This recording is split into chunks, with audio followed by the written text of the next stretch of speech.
شروع اللہ کا نام لے کر جو بڑا مہربان نہایت رحم والا ہے۔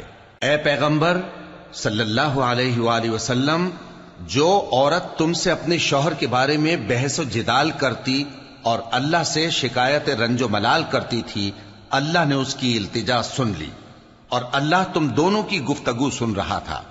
کچھ شک نہیں کہ اللہ سنتا ہے، دیکھتا ہے۔ جو لوگ تم میں سے اپنی عورتوں کو ماں کہہ دیتے ہیں وہ ان کی مائیں نہیں ہو جاتی، ان کی مائیں تو وہی ہیں جن کے بطن سے وہ پیدا ہوئے۔ بے شک وہ نامعقول اور جھوٹی بات کہتی ہیں، اور اللہ بڑا معاف کرنے والا ہے، بخشنے والا ہے۔ اور جو لوگ اپنی بیویوں کو ماں کہہ بیٹھیں پھر اپنے قول سے رجوع کر لیں تو ان کو قربت سے پہلے ایک غلام آزاد کرنا ضرور ہے۔ مومنو، اس حکم سے تم کو نصیحت کی جاتی ہے اور جو کچھ تم کرتے ہو اللہ اس سے خبردار ہے۔ اب جس کو غلام نہ ملے وہ قربت سے پہلے لگاتار 2 مہینے کے روزے رکھے، پھر جس کو اس کا بھی مقدور نہ ہو اسے 60 محتاجوں کو کھانا کھلانا چاہیے۔ یہ حکم اس لیے ہے کہ تم اللہ اور اس کے رسول کے فرما بردار ہو جاؤ، اور یہ اللہ کی حدیں ہیں، اور نہ ماننے والوں کے لیے درد دینے والا عذاب ہے۔ جو لوگ اللہ اور اس کے رسول کی مخالفت کرتے ہیں وہ اسی طرح ذلیل کیے جائیں گے جس طرح ان سے پہلے لوگ ذلیل کیے گئے تھے، اور ہم نے صاف صاف آیتیں نازل کر دی ہیں، اور جو نہیں مانتے ان کو ذلت کا عذاب ہوگا۔ جس دن اللہ ان سب کو جلا اٹھائے گا تو جو کام وہ کرتے رہے ان کو جتائے گا۔ اللہ نے وہ سب کام لکھوا رکھے ہیں اور یہ ان کو بھول گئے ہیں، اور اللہ ہر چیز سے واقف ہے۔ کیا تم کو معلوم نہیں کہ جو کچھ آسمانوں میں ہے اور جو کچھ زمین میں ہے اللہ کو سب معلوم ہے؟ کسی جگہ 3 شخصوں کی سرگوشی ہوتی ہے تو اللہ ان میں چوتھا ہوتا ہے، اور جہاں 5 آدمیوں کی سرگوشی ہو تو وہ ان میں چھٹا ہوتا ہے، اور نہ اس سے کم یا زیادہ مگر وہ ان کے ساتھ ہوتا ہے، خواہ وہ کہیں ہوں۔ پھر جو جو کام یہ کرتے رہے ہیں قیامت کے دن اللہ سب ان کو بتائے گا۔ بے شک اللہ ہر چیز سے واقف ہے۔ اے پیغمبر صلی اللہ علیہ وآلہ وسلم، کیا تم نے ان لوگوں کو نہیں دیکھا جن کو سرگوشیاں کرنے سے منع کیا گیا تھا، پھر جس کام سے منع کیا گیا تھا وہی پھر کرنے لگے؟ اور یہ تو گناہ اور ظلم اور پیغمبر صلی اللہ علیہ وآلہ وسلم کی نافرمانی کی سرگوشیاں کرتے ہیں، اور جب تمہارے پاس آتے ہیں تو اللہ تعالیٰ کے بتائے ہوئے الفاظ کے بجائے دوسرے الفاظ میں تمہیں دعا دیتے ہیں، اور اپنے دل میں کہتے ہیں کہ اگر یہ واقعی پیغمبر ہیں تو جو کچھ ہم کہتے ہیں اللہ ہمیں اس کی سزا کیوں نہیں دیتا؟ اے پیغمبر صلی اللہ علیہ وآلہ وسلم، ان کو دوزخ ہی کی سزا کافی ہے، یہ اسی میں داخل ہوں گے اور وہ بری جگہ ہے۔ مومنو، جب تم آپس میں سرگوشیاں کرنے لگو تو گناہ اور زیادتی اور پیغمبر کی نافرمانی کی باتیں نہ کرنا، بلکہ نیکوکاری اور پرہیزگاری کی باتیں کرنا، اور اللہ سے جس کے سامنے جمع کیے جاؤ گے ڈرتے رہنا۔ منافقوں کی سرگوشیاں تو شیطان کے اکسانے سے ہیں، جو اس لیے کی جاتی ہیں کہ مومن ان سے رنجیدہ ہوں، مگر اللہ کے حکم کے سوا ان سے انہیں کچھ نقصان نہیں پہنچ سکتا۔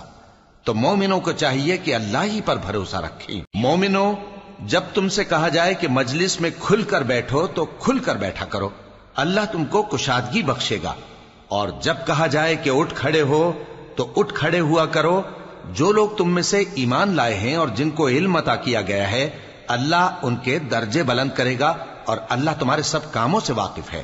مومنو، جب تم پیغمبر کے کان میں کوئی بات کہو تو بات کہنے سے پہلے مساکین کو کچھ خیرات کر دیا کرو، یہ تمہارے لیے بہت بہتر اور پاکیزگی کی بات ہے، اور اگر خیرات تم کو میسر نہ آئے تو اللہ بخشنے والا مہربان ہے۔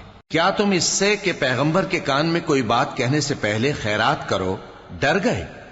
پھر جب تم نے ایسا نہ کیا اور اللہ نے تمہیں معاف کر دیا تو نماز قائم کرتے رہو اور زکوٰۃ دیتے رہو، اور اللہ اور اس کے رسول صلی اللہ علیہ وآلہ وسلم کی فرما برداری کرتے رہو، اور جو کچھ تم کرتے ہو اللہ اس سے خبردار ہے۔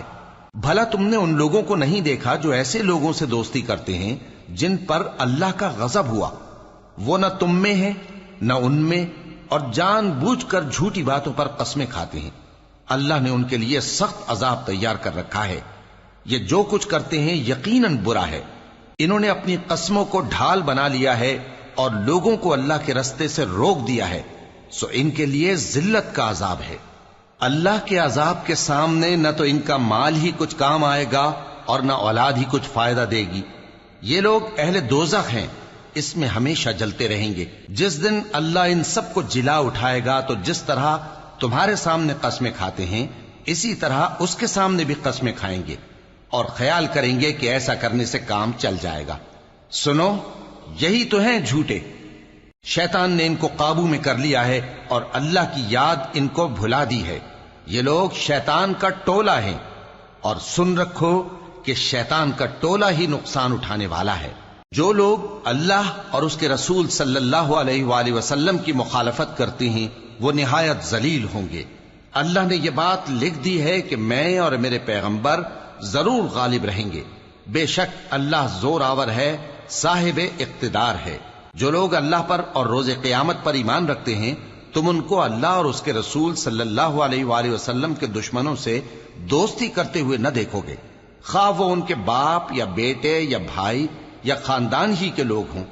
یہ وہ لوگ ہیں جن کے دلوں میں اللہ نے ایمان کو نقش کر دیا ہے اور اپنے فیض سے ان کی مدد کی ہے، اور وہ ان کو بہشتوں میں جن کے نیچے نہریں بہ رہی ہیں داخل کرے گا، جن میں وہ ہمیشہ رہیں گے۔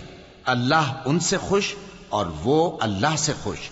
یہی لوگ اللہ کی جماعت والے ہیں۔ سن رکھو کہ اللہ کی جماعت والے ہی کامیاب ہو۔